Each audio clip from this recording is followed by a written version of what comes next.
Hi everybody. We're teaching statics. We'll continue to cover vectors. In statics, we'll frequently use the XYZ axis, Cartesian coordinates, as the reference axis.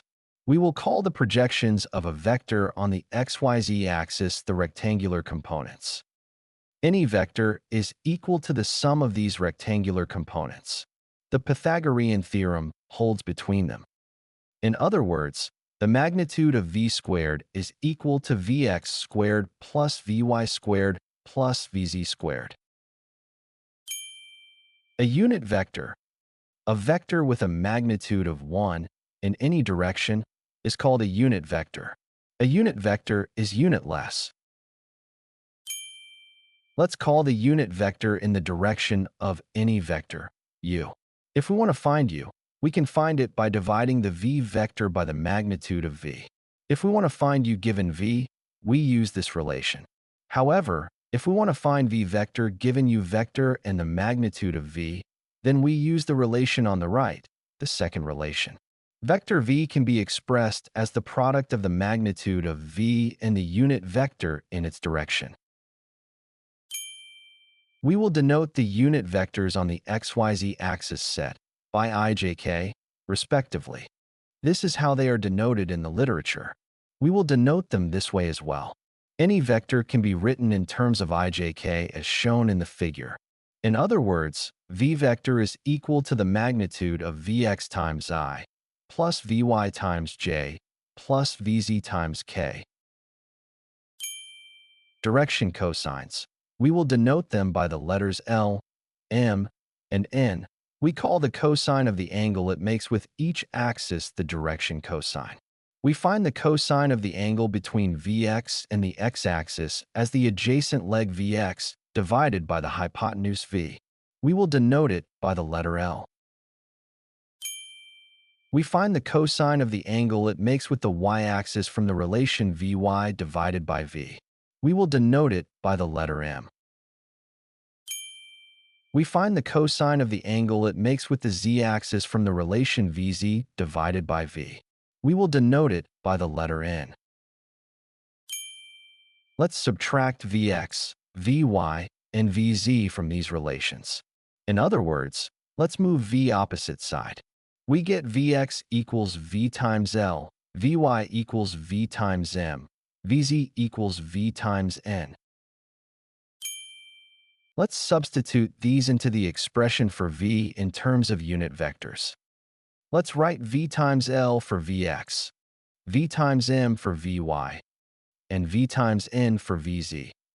V is common to each of them. Therefore, we can move it outside the parentheses. We're left with L times I plus M times J plus N times K.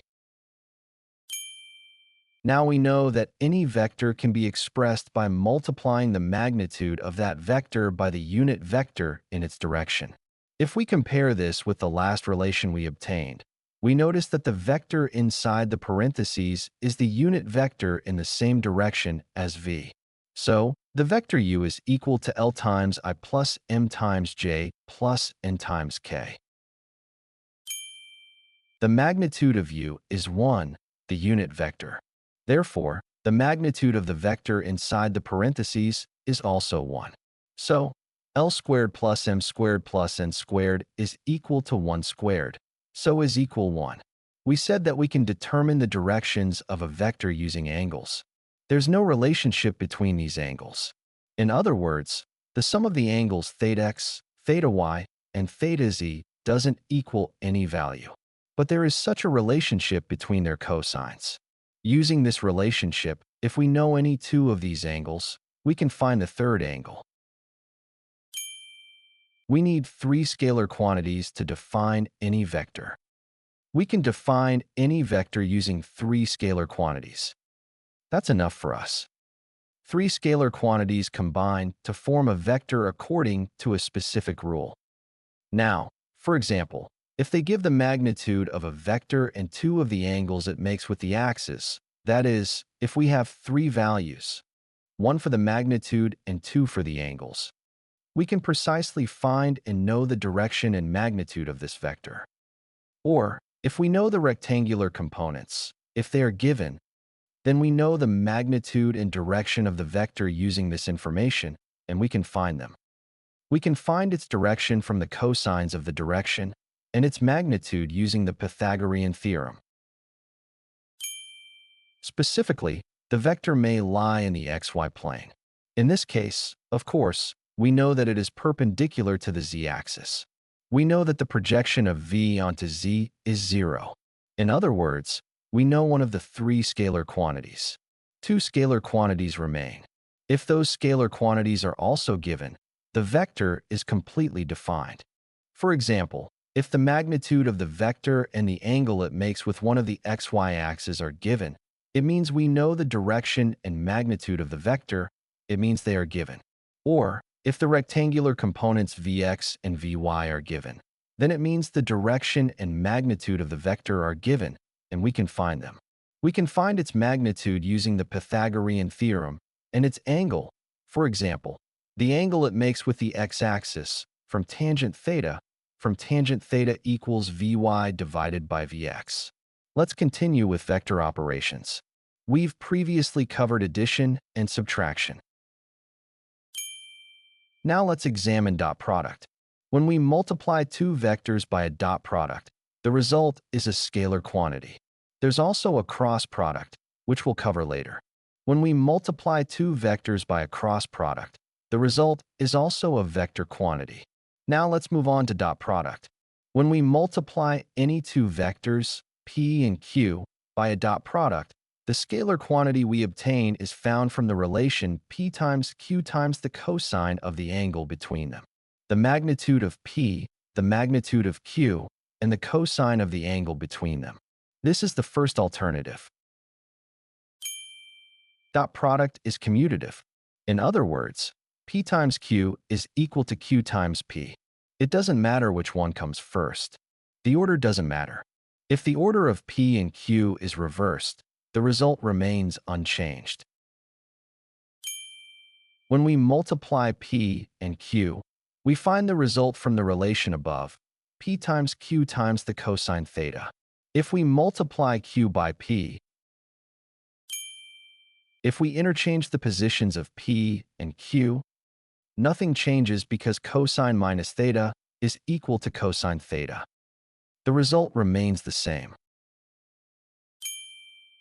We get the same result. Also, dot product has distributive property. We can distribute the parentheses. Dot product of p by q plus r is equivalent to adding the dot product of p and q to the dot product of p and r. This gives the same result. Now let's find the dot product another way. Let's write the vectors in terms of their rectangular components and distribute the parentheses. Multiply the first by the first by the second, the first by the third. Continue in this manner. 3 times 3, we get 9 terms. While obtaining these 9 terms, we perform, and will continue to do, the dot product of unit vectors with each other. For example, when scalar multiplying I by I, the magnitude of the first times the magnitude of the second times the cosine of the angle between them.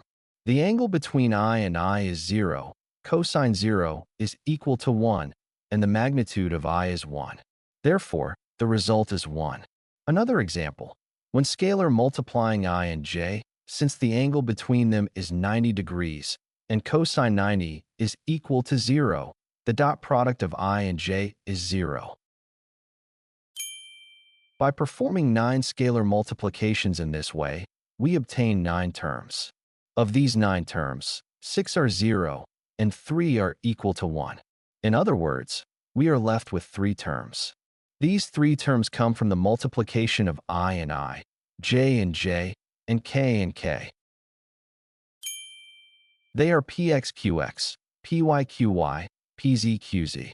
We can perform and find dot product in terms of rectangular components using this relation. This is the second alternative. Now, let's multiply p and p. In other words, we write p instead of q. The angle between p and p is 0. Therefore, cosine 0 is equal to 1. When we write p instead of q, we get p squared. P times q becomes p times p squared. From our second relation, our second alternative relation, let's write p times p. Let's write p instead of q. Let's calculate in terms of the rectangular components. This time, we substitute px for qx, py for qy, and pz for qz, and we obtain the result. The result we obtain is px squared plus py squared plus pz squared. When we carefully examine this relation, we see that it is a Pythagorean relation. In other words, p squared is equal to px squared plus py squared plus pz squared. The sum of the squared magnitudes of the rectangular components is equal to the squared magnitude of the resultant. We have thus obtained and seen the two alternative relations we will use in dot product. Now, let's substitute the rectangular components in terms of the cosines of the direction in these relations, in the relation below.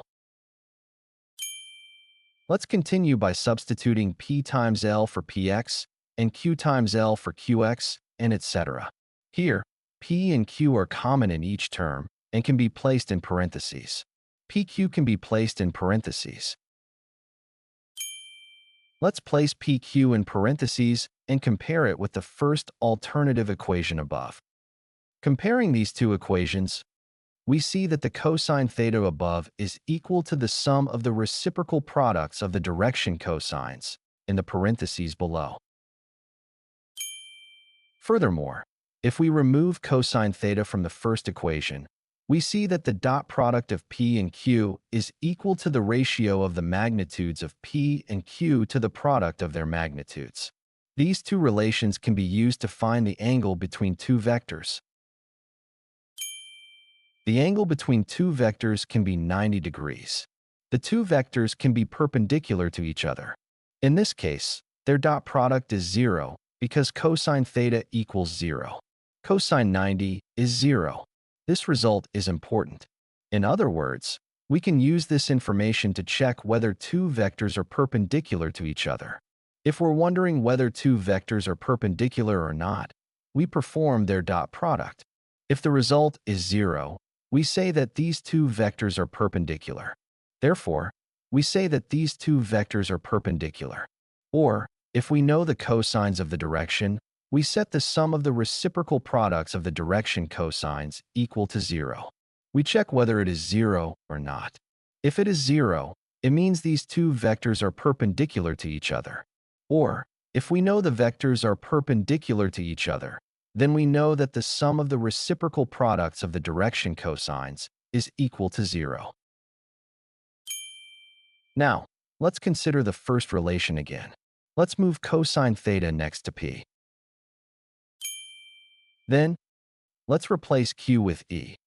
Vector e is the unit vector in the same direction as q. The dot product of p and e is equal to p times cosine theta. Now, let's find the projection of p onto q. The magnitude of the projection is equal to p times cosine theta. We can see this from the figure. What was p times cosine theta also equal to? It was equal to the dot product of p and e. Therefore, the magnitude of a vector's projection onto any direction can be found using dot product. To find the magnitude of a vector's projection onto any direction, we can do so by dot product the unit vector in that direction with p.